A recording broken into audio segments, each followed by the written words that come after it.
NSSും BJPയുമായിട്ട് നേരിട്ടുള്ള ഏറ്റുമുട്ടലിന്റെ വഴിയിലേക്ക് നീങ്ങുകയാണെന്ന് തോന്നുന്നു. ഈ NSSും BJPയുമായിട്ടുള്ള ബന്ധം കുറേ നാളുകളായി അത്ര നല്ല രീതിയിലല്ല പോയിക്കൊണ്ടിരുന്നത്. എനിക്ക് തോന്നുന്നത് വളരെ ചെറിയ തോതിൽ ചില നേതാക്കന്മാർ മാത്രമാണ് BJP ഇപ്പോഴും NSSും BJP നേതാക്കൾ NSS നല്ല ബന്ധം പുലർത്തുന്നത്. ഭൂരിപക്ഷം പേരുമായിട്ടും ഇത് തന്നെയാണ് അവസ്ഥ. കോൺഗ്രസിനോട് ഇതാണല്ലോ, സതീശനോട് ഭയങ്കര ദേഷ്യമാണല്ലോ സുകുമാരൻ നായർക്ക്. അതെ, അദ്ദേഹത്തിന് BJPയോട് മാത്രമല്ല സതീശനോടും ദേഷ്യമാണ്. കഴിഞ്ഞ സർക്കാരിന്റെ കാലത്ത് പിണറായി വിജയനുമായിട്ട് ഒരല്പം അടുപ്പം സൗഹൃദത്തിൽ ഉണ്ടായിരുന്നു. എനിക്ക് തോന്നുന്നത് അന്ന് എന്തോ തട്ടുകളിൽ പറ്റിയായിരുന്നു നമ്മുടെ ജനറൽ സെക്രട്ടറി സുകുമാരൻ നായർക്ക്. അതിന്റെ പേരിലാണെന്ന് തോന്നുന്നു ഒരുപക്ഷെ തൽക്കാലം പിണറായി എടുത്തൊരു അനുഭവം കാണിച്ചത്. അദ്ദേഹത്തിന്റെ ആഗോള അയ്യപ്പ സംഗമത്തിലെല്ലാം വേണ്ട രീതിയിൽ സഹകരിച്ച ആളാണ്. പെട്ടെന്ന് മലക്കം മറിഞ്ഞ ആളാണ്. അതുവരെ ഇദ്ദേഹം NSSന്റെ നേരത്തെ ദാമ്പജപ ഘോഷയാത്ര നടത്തിയ ആളാണ്. ഈ ശബരിമല സ്ത്രീ പ്രവേശന വിഷയത്തിൽ കേരള സർക്കാരിനെതിരെ ഏറ്റവും ശക്തമായ നിലപാട് സ്വീകരിച്ചതും കോടതി പോയതുമല്ല NSS ആയിരുന്നു. പിന്നീട് അവർ ഇണക്കത്തിലാവുന്നു. അതാണ് ഇണക്കത്തിലാകുന്നു എന്ന് പറയുമ്പോൾ അതിന് പിന്നിൽ ചില കാരണങ്ങൾ പറയുന്നു. സമുദായ നേതാക്കന്മാർ ഓരോ സർക്കാരിനും ഇണങ്ങുന്നതും പിണങ്ങുന്നതും അവരുടെ സമുദായത്തിന് വേണ്ടിയല്ല, സ്വന്തം കാര്യങ്ങൾക്ക് വേണ്ടിയാണെന്ന് പറയുന്നത് നമുക്കറിയാമല്ലോ. 2016 പിണറായി വിജയൻ അധികാരത്തിൽ വരുന്നതിന് തൊട്ട് മുമ്പ് ഈ വെള്ളാപ്പള്ളി നടേശൻ പിണറായി വിജയനെ ഏറ്റവും രൂക്ഷമായിട്ട് വിമർശിച്ചിരുന്നയാളാണ്. അയാൾ മുഖ്യമന്ത്രി, അയാളെ എന്തിനു കൊള്ളാം, അങ്ങനെ ഇങ്ങനെയാന്ന് പറഞ്ഞ് വളരെ രൂക്ഷമായിട്ട് വിമർശിച്ചിരുന്നു. അപ്പോൾ എല്ലാവരും കരുതിയത് ഈ 2014 LDF ഭരണത്തിൽ വരികയും പിണറായി വിജയൻ മുഖ്യമന്ത്രിയാകുകയും ചെയ്തതോടെ ഈ വെള്ളാപ്പള്ളി നടേശനെ പൂട്ടുവെന്നാണ്. പക്ഷേ പിന്നീട് കണ്ടത് നമുക്കറിയാം, ഇവർ രണ്ടുപേരും ഒക്കച്ചങ്ങായിമാരായി എന്ന് മാത്രമല്ല, ഇവർ രണ്ടുപേരും വളരെ ഗാഢമായ ഒരു ബന്ധത്തിലേക്ക്. മാത്രമല്ല VS ഒരിക്കലും അംഗീകരിച്ചിട്ടില്ല വെള്ളാപ്പള്ളിയെ. അതെ.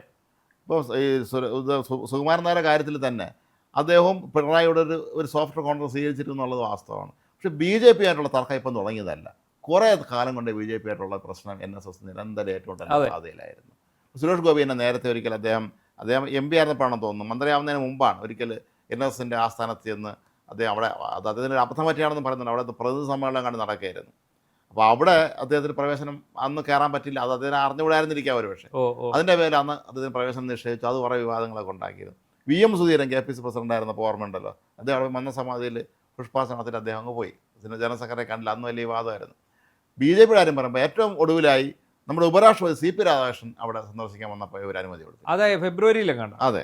ജനുവരിയിലും കണ്ടാണ്. അത് അവിടെ ചെന്നപ്പോൾ കൊടുത്തില്ല. അതിനൊരു കാരണം, വിചിത്രമായ കാരണമാണ്. മന്നൻ സമാധിയിൽ പട്ടിയെ കയറ്റത്തില്ല.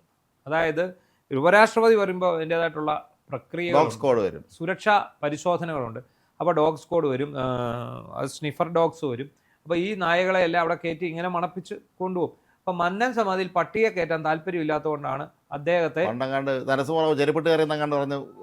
അതെ അതെ അതെ അതെ. അപ്പം അവിടെ ഇങ്ങനെയുള്ള VIP വരുമ്പോൾ ഈ പട്ടികൾ വന്ന് കയറും. ഈ പട്ടികളെ കൊണ്ടുവന്ന് പണപ്പിച്ച് നോക്കും. അതുകൊണ്ട് അവരെ കയറ്റാൻ താല്പര്യമില്ല. അങ്ങനെയുള്ള സുരക്ഷാ ഇതുള്ളവർ വരണ്ട. അതുകൊണ്ട് അദ്ദേഹത്തിന് അനുമതി നിഷേധിച്ച്. സുരേഷ് ഗോപിക്ക് അനുമതി നിഷേധിച്ചായിരുന്നല്ലോ. അതെ. അത് കൂടാതെ ഈ അടുത്തിടയിൽ ഗണേഷുമായിട്ട് വിഷയമുണ്ടായി. ഗണേഷിനെ ഡയറക്ടർ ബോർഡ് സ്ഥാനത്ത് നിന്ന് നീക്കുകയും ഗണേഷിനെ പത്തനാപുരം യൂണിയന്റെ പ്രസിഡന്റ് സ്ഥാനത്ത് രൂക്ഷമായ ഭാഷയിലാണ് സുകുമാരൻ നായർ പ്രതികരിക്കുകയൊക്കെ ചെയ്തു. അപ്പൊ ഗണേശൻ പറഞ്ഞില്ല. ഗണേശനോട് ഗണേശന്റെ പിതാവ് നേരത്തെ പറഞ്ഞിട്ടുണ്ട്, സുകുമാരൻ നായരെ സ്വന്തം പിതാവിനെ പോലെ നോയിക്കൊള്ളണം, അദ്ദേഹത്തിന് വേണ്ട സുരക്ഷയെല്ലാം ഒരുക്കണം. പക്ഷെ അതേ സുകുമാരൻ നായർ ഗണേശനെ ഇറക്കി വിട്ട് പടിയടച്ച് പിണ്ടം വെച്ചു കുറെ കാര്യങ്ങൾ അയാൾക്കെതിരെ പറയുകയും ചെയ്തു. ഇതിപ്പോ ഇന്നലെ ഡൽഹി NSS യൂണിയന്റെ നേതൃത്വത്തിൽ ഒരു സംശയമുണ്ട്. മന്നം പ്രതിമ അവിടെ അനാച്ഛാദനം ചെയ്തതാണ് ഉപരാഷ്ട്രപതി. അപ്പോഴാണ് അദ്ദേഹമാണ് ഈ വിഷയത്തെക്കുറിച്ച് പേരെടുത്ത് പറയാതാണ് രൂക്ഷമായൊരു വിമർശനം ഉന്നയിച്ചത്. മന്നം ഒരു സാമൂഹ്യ പരിഷ്കർത്താവാണ്. കേരളത്തിൻ്റെ സാമൂഹ്യ പരിഷ്കർത്താവിൻ്റെ അന്ത്യവിശ്രമം കൊള്ളുന്ന സ്ഥലത്ത് എല്ലാത്തരം ആൾക്കാർക്കും പ്രവേശനം അനുവദിക്കണം. അത് ഒരാൾക്കും തടയാൻ കഴിയില്ല. അതെങ്ങനെ തടയാൻ കഴിയുന്നതെന്നാണ് അദ്ദേഹം ചോദിക്കുന്നത്. ഞാൻ പ്രസിഡന്റാണ്, ജനറൽ സെക്രട്ടറി ആണെന്ന് പറഞ്ഞ് ഒരാൾ ഇറങ്ങിയെന്നോ ആ ആളാണോ അവിടെ ഈ മന്ന സമാധിയിൽ വരണം, ആര് പോകണമെന്ന് തീരുമാനിക്കുന്നത് എന്നാണ് ചോദിക്കുന്നത്. അല്ല, ഇത് അങ്ങനെ അധികം സുരക്ഷാ മേഖലയൊന്നും അല്ല ഇവിടെ. നമ്മൾ രാജ്ഘട്ടിലൊക്കെ ഡൽഹിയിൽ പോകുമ്പോൾ അവിടെ ഒരു സുരക്ഷയുള്ള സ്ഥലം തന്നെയാണ്. അത് തീവ്രവാദ പ്രശ്നമൊക്കെ അവിടെ ഉള്ളതുകൊണ്ടാണ്. ചങ്ങനാശ്ശേരിയിൽ അങ്ങനത്തെ ഒരു പ്രശ്നമില്ല, ആർക്കും പോകാം. എന്തിനേറെ അദ്ദേഹത്തിൻ്റെ പത്മനാഭൻ്റെ പേരക്കുട്ടിയാണ് ഡോക്ടർ ബാലശങ്കർ. അദ്ദേഹം ജീവിച്ചിട്ടില്ല. അദ്ദേഹം ഒരിക്കൽ പറഞ്ഞിട്ടുണ്ട് അദ്ദേഹം അങ്ങോട്ട് പോയി എത്രയോ വർഷമായി. അദ്ദേഹം ഇപ്പം നമ്മളോടൊപ്പം ഇല്ല. അദ്ദേഹം മരിക്കുന്നതിന് മുമ്പ് എനിക്ക് സംസാരത്തെ ഇവിടെ എൻ്റെ അടുത്ത് പറഞ്ഞിട്ടുണ്ടായിരുന്നു. ഞാൻ അവിടെ പോകാറില്ല, കാരണം പോയാൽ ഞങ്ങൾക്ക് അനുമതി തരില്ല, അങ്ങോട്ട് കയറി കാണാൻ പറ്റില്ല. ഈ അനുമതി വാങ്ങിച്ചിട്ട് മാത്രമേ കയറാൻ പറ്റുള്ളൂ അതിനകത്ത്. അതാണ് എൻ്റെ പ്രശ്നം. മറ്റു സ്ഥലങ്ങളിലൊക്കെ തന്നെ പ്രമുഖരായ ഇത്തരത്തിലുള്ള ചരിത്ര പുരുഷന്മാർ അത്യാവശ്യം സ്ഥലങ്ങൾ അങ്ങനെ വലിയ അനുമതി ഒന്നും ആർക്കും അവിടെ ചെന്നവർക്ക് അതിനാഞ്ചലി അർപ്പിച്ചിട്ട് പോകാം. പക്ഷെ ഇവിടെ എനിക്ക് തോന്നുന്നത് ഈ അനുമതി വാങ്ങിച്ചിട്ട് അങ്ങോട്ട് പോകാൻ പറ്റുള്ളൂ എന്നുള്ളത് നിയന്ത്രണം ഏർപ്പെടുത്താൻ വേണ്ടി തന്നെ ആയിരിക്കും. അത് നമുക്ക് ഇഷ്ടമുള്ളത് പോയാൽ മതി, താല്പര്യമില്ലാത്ത അങ്ങോട്ട് പോകണ്ട എന്നുള്ള രീതിയിലേക്ക് ഈ സംഘടന എത്തി എന്നുള്ളതായിരിക്കും. അല്ല ഇപ്പം ഞാൻ പറയുന്നത് ഇപ്പം ശിവഗിരി മഠത്തിൽ അല്ലെ ശ്രീനാരായണ ഗുരു അന്ത്യവിശ്രമം കൊള്ളുന്ന സ്ഥലത്ത്, അല്ലെങ്കിൽ അദ്ദേഹം ജനിച്ചു വളർന്ന സ്ഥലത്ത്, ഇവിടെയൊക്കെ വേറെ ആരും കയറരുന്ന ഒരാൾ അവിടെ ഇരുന്ന് അങ്ങ് പറയാം, അതെങ്ങനെ സാധിക്കും? നടക്കൂല. ഇത് ഈ മന്നം സമാധി എന്ന് പറയുന്നത് ഈ പറയുന്ന NSS ജനറൽ സെക്രട്ടറിയുടെ സ്വന്തം ഒന്നുമല്ലല്ലോ. അല്ല, മന്നം സമാധി എന്നുള്ളത് കേരളത്തിലെ സാമൂഹിക മഹാവ്യക്തി, അദ്ദേഹം നമ്മളെ കേരളത്തിന്റെ പൊതു സ്വത്താണ്. അദ്ദേഹം പ്രൈവറ്റ് പ്രോപ്പർട്ടി അല്ല അദ്ദേഹം.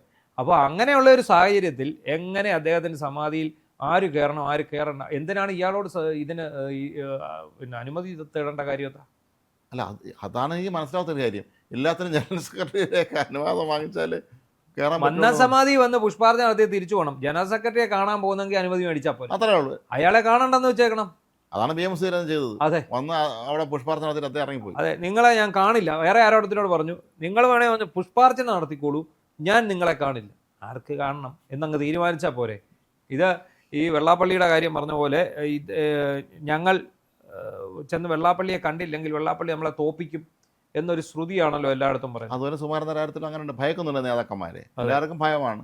പക്ഷേ ഈ ഡൽഹിയിൽ ഡോക്ടർ CV ആനന്ദ ബോസും പങ്കെടുത്തിരുന്നു, നമ്മുടെ പശ്ചിമ ബംഗാൾ ഗവർണറായിരുന്നു. അതെ, അദ്ദേഹത്തിന് ഒരിക്കലും ഇതുപോലെ എന്തോ NSന്റെ ഭാഗത്തുനിന്ന് എന്തൊരു മോശമായൊരു പെരുമാറ്റം നേരത്തെ. അല്ലെ, ഡൽഹിയിലത്തെ ഈ പരിപാടിക്ക് അദ്ദേഹം ഇന്നലെ വന്നിട്ടില്ല, വിളിച്ചിരുന്നു അദ്ദേഹത്തെ. അദ്ദേഹം എത്തിയില്ല. എനിക്ക് തോന്നുന്നു ഇനി ഇങ്ങനെയുള്ള പരിപാടിയാണെന്ന് കരുതിയായിരിക്കും വരാതിരുന്നത്.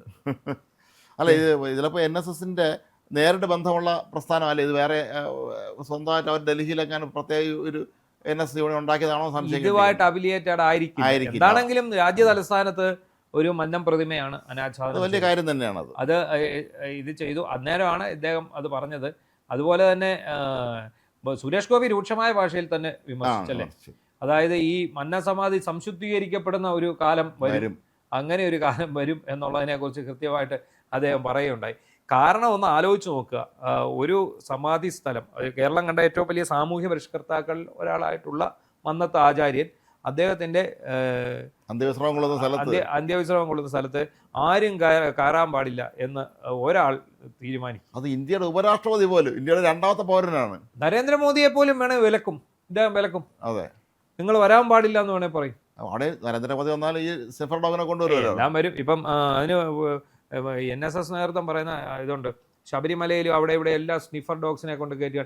സുരക്ഷാ സംവിധാനത്തിന്റെ ഭാഗമായിട്ട് എല്ലായിടത്തും ഇതിനെ കയറ്റേണ്ടി വരും.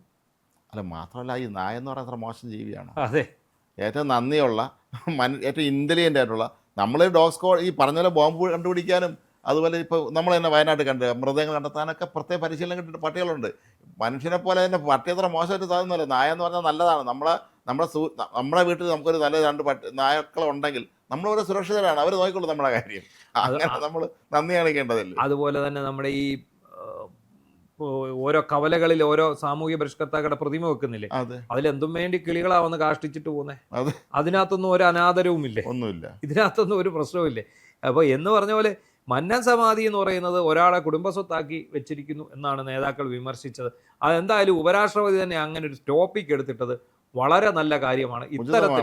ഇത്തരത്തിൽ ഒരാൾക്കും ഈ മന്നം സമാധി എന്ന് പറയുന്നത് ഒരാളെ കുടുംബസ്വത്താക്കി വെക്കാൻ സാധിക്കില്ല. നമ്മുടെ ഉപരാഷ്ട്രപതിയെ സംബന്ധിച്ചിടത്തോളം അദ്ദേഹം BJP നേതാവായിരുന്ന കാലഘട്ടത്തിൽ കേരളത്തിൻ്റെയൊക്കെ തന്നെ കേരളത്തിൽ വളരെ സജീവമായിരുന്നു. അദ്ദേഹത്തിന് അറിയാം, അദ്ദേഹം അവൻ ആരാണെന്ന് അതിന് ആരും പറഞ്ഞു കൊടുക്കേണ്ട കാര്യമൊന്നുമില്ല. NSനെ കുറിച്ച് അദ്ദേഹത്തിന് അറിയാം. അതുകൊണ്ട് തന്നെ അദ്ദേഹം ആധികാരികമായി തന്നെയാണ് അഭിപ്രായം പറഞ്ഞിട്ടുണ്ടായിരിക്കുക എന്നാണ്. സുരേഷ് ഗോപി പറഞ്ഞതുപോലെ സംശുദ്ധീകരിക്കപ്പെടട്ടെ എവിടെ മന്നം സമാധി, അത്രയേ ഉള്ളൂ.